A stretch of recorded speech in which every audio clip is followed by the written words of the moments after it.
तो हम देखते हैं DBMS क्या है, डाटाबेस मैनेजमेंट सिस्टम। तो डाटाबेस मैनेजमेंट सिस्टम मतलब क्या?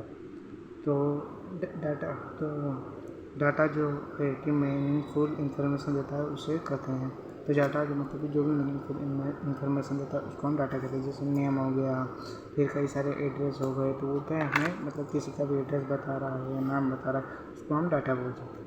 फिर मैनेजमेंट सिस्टम, तो उसको मैनेज करने वाला एक सिस्टम जो उसको स्ट्रक्चर फॉर्म में रख सके। जैसे कई सारे नाम का डाटा है तो नाम के फॉर्म में, एड्रेस का डाटा है तो एड्रेस के फॉर्म में, उसको एकदम स्ट्रक्चर फॉर्म में रख सके, तो उसको कहते हैं हम डाटाबेस मैनेजमेंट, उसको सिस्टम तो सिस्टमेटिकली तरीके से रख सके, उसको हम मैनेजमेंट सिस्टम कहते हैं। तो ये हुआ डाटाबेस मैनेजमेंट सिस्टम का ये।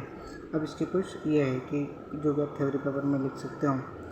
तो सिस्टमेटिकली मैनेजमेंट ये इंटर रिलेशन डेटा को स्टोर करता है। तो इसमें कई सारी जैसे टेबल की फॉर्म में जब भी डाटा होता है तो क्या होता है कि इंटर रिलेशन डाटा, जैसे कि नेम की टेबल में तो नेम ही स्टोर होगा, एड्रेस की टेबल में तो एड्रेस स्टोर होगा, ताकि यूज़र आराम से देख सके कि वो जो डाटा सिस्टमेटिक है। डाटा को फाइल, टेबल, स्कीमा, रिपोर्ट बनाया। तो डेटा जैसे है तो डेटा कई सारी चीज़ें हो सकती, फाइल के फॉर्म में हो सकता है या फिर कई सारे टेबल्स के फॉर्म में रह सकता है, जो कि DBMS में टेबल्स के फॉर्म में स्टोर होता है। कोई सारे फाइल्स में रखते हैं, कोई सारे स्कीमा में रखते हैं, कई सारे रिपोर्ट में हम बता सकते हैं कि भाई ये रिपोर्ट है, इसमें कई सारा डेटा है। कई सारी रिपोर्ट्स होती है जैसे हॉस्पिटल रिपोर्ट हो गई या फिर कई भी मतलब कि किसी कंपनी की रिपोर्ट हो गई। डेटा को इफेक्टिव वे में स्टोर करना तथा रिट्राइव करना यह DBMS का मेन गोल है। सीधी सी बात है कि डेटाबेस को इफेक्टिव वे मतलब इफेक्टिव क्या आराम से कोई भी यूज़र आए तो देख सके। अगर एक आराम से एकदम कॉलम वाइज से तो क्या पूरे डाटा को लिखा गया है तो कोई भी आके देख सकता है यूज़र इन चीज़ों को।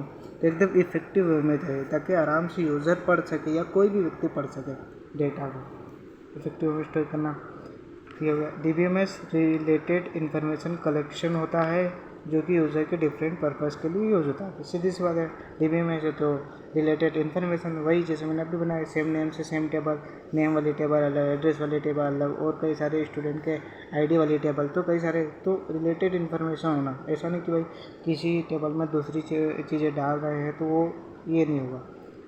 DBMS कई सारे प्रोग्राम का कलेक्शन होता है जिसे यूज़र क्रिएट और मेंटेन कर सकता है। तो सीधी सी बात है, जैसे हम यूट्यूब चलाते हैं तो कई सारे तो उसमें हमें हमारी वीडियोस में कई सारे कलेक्शंस होते हैं। जैसे कि कैसा हो गई, जैसे अभी हमने यूट्यूब चलाया तो कई सारी चीज़ों को हम लाइक करते हैं तो उसका एकदम अलग चुटकारे ये आ जाता है। कोई हम वॉच लिस्ट में डाल सकते तो उसका कलेक्शन एक अलग आ जाता है। तो हम क्या यूज़र्स है तो उसको जो तो आराम से हम खुद ही मेंटेन कर सकते हैं। तो DBMS कई सारे प्रोग्राम का कलेक्शन होता है। तो सीधी सी कई सारे प्रोग्राम्स हो सकते हैं जिसे यूज़र क्रिएट और मेंटेन कर सकता है। तो हम क्रिएट और मेंटेन कर सकते हैं। कई सारे ऐप्स हैं जिनमें हम वीडियो बनाते हैं तो उनको क्रिएट कर सकते हैं। तो इस तरह से हम उसको देख सकते हैं और थ्योरी पेपर में और भी इसको बड़ा कर देंगे। ठीक है। और ये DBMS ये देख लो कि DBMS एक सॉफ्टवेयर है जिसे डाटा को मैनेज किया जाता है। जैसे MySQL हुआ, Oracle हुआ और SQL हुआ और MS Excel हुआ। ये तो रियल में क्या DBMS एक सॉफ्टवेयर है, एक तरह का क्या है सॉफ्टवेयर है।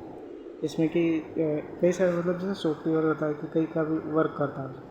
तो एक तरह का क्या है कि भाई जैसे भी हमको डाटा इंपोर्ट करें तो एकदम सिस्टमेटिकली इंपोर्ट हो डाटा, और जब भी हमें उसकी ज़रूरत पड़े तब उसको वापस ले आए। उसको हम तो कह रहे हैं एकदम उसका एक सॉफ्टवेयर है तो उसका सॉफ्टवेयर बना दिया। जैसे पहले हम पुराने ज़माने में बही खाता यूज़ करते थे, खाता बुक में देखते थे कई सारी चीज़ें कैसे है, तो उनको आज को उन्होंने ऐप के माध्यम सॉफ्टवेयर के माध्यम से बना दिया है। तो DBMS का सीधा से ये है, अगर आता है तो रिपोर्ट कर लेना एक बार में और आपको ये दे देना। ठीक है।